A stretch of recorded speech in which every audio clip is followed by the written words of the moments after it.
Okay, so Iran has 60% enriched uranium, and this means that they are only a couple of steps from being able to make a weapons grade nuclear bomb. They need to get up to about 90%. And this is of their own admittance that they have 60% enriched uranium. And this primarily poses a threat to America and Israel because these are the two main countries that has been involved in displacing leaders and trying to overthrow regimes in the Middle East. And to America's credit, the UAE, Qatar, Turkey are all major Muslim nations that is friendly with America. And the current administration decided to take action upon these facts in the form of war that bypassed Congress. And so we saw an escalation of things with the introduction of American forces in Iran. And now that we are in this pickle, we have struck the bee's nest. And there are consequences to striking that bee's nest. I don't know if you've ever worked with bees or anything like that, but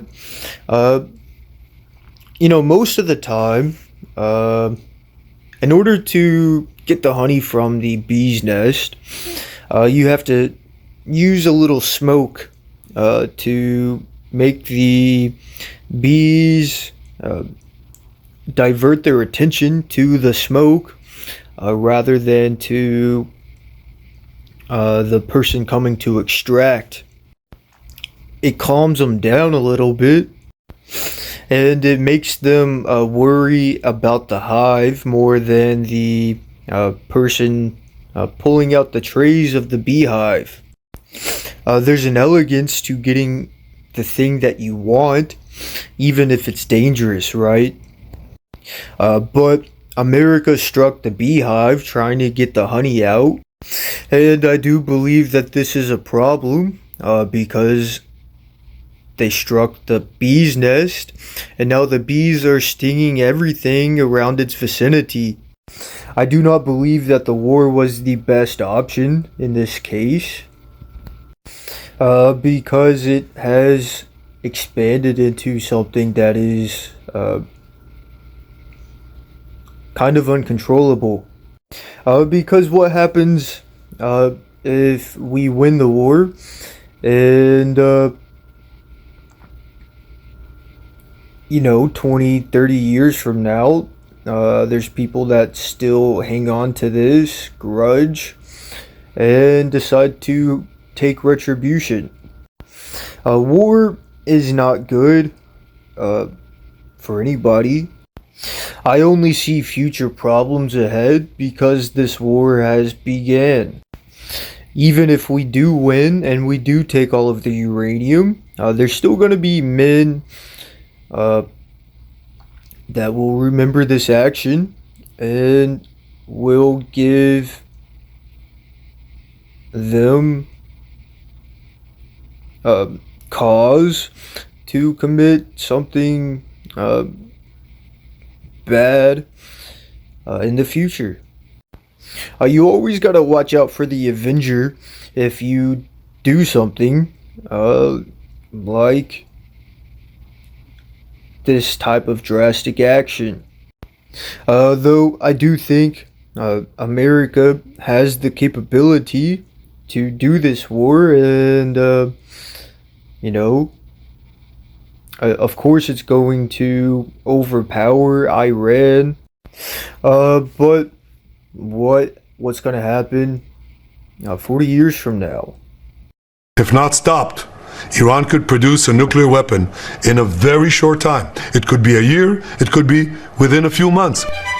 They have the wherewithal, the stored up, preserved knowledge to make a bomb very quickly if they wanted to do it. Iran is so dangerous. Weeks away from having the fissile material for an entire arsenal of nuclear bombs. They're very close. They're 6 months away from being about 90% of having the enriched uranium for an atom bomb. Iran is gearing up to produce 25 bombs, atomic bombs a year, 250 bombs in a decade. Ladies and gentlemen, time is running out. Iran will be capable of producing alone, without importing anything, nuclear bombs within 3 to 5 years. And so I am skeptical of the justification of the enriched uranium because there is evidence of President Netanyahu wanting to use such a thing as justification for invading Iran.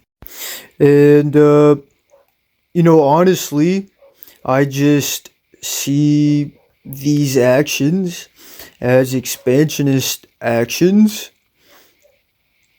And I cite Gaza for my first citation. And my second citation is the fact that they want the land that is from the river to the sea. Because right now they are chanting from the river to the sea, talking about the Jordan River, which is this little river that is on their border. And they are using this river to mean from the river to the sea, to justify their war on Gaza. But really they want the Euphrates River to be their border. This is what the biblical reference to Israel is. It is stated in Deuteronomy 11:24, and it says, "Every place on which the sole of your foot treads shall be yours. Your territory shall be from the wilderness to the Lebanon, and from the river Euphrates, to the western sea, which is the Mediterranean." And so that is what the river to the sea originally means. And so this leads me to believe that Israel is trying to become a conqueror of the land. And so this move leads me to believe that the war in Iran is an expansionist war. Okay, God bless, and I pray for your safety, and in Jesus Christ's name, amen.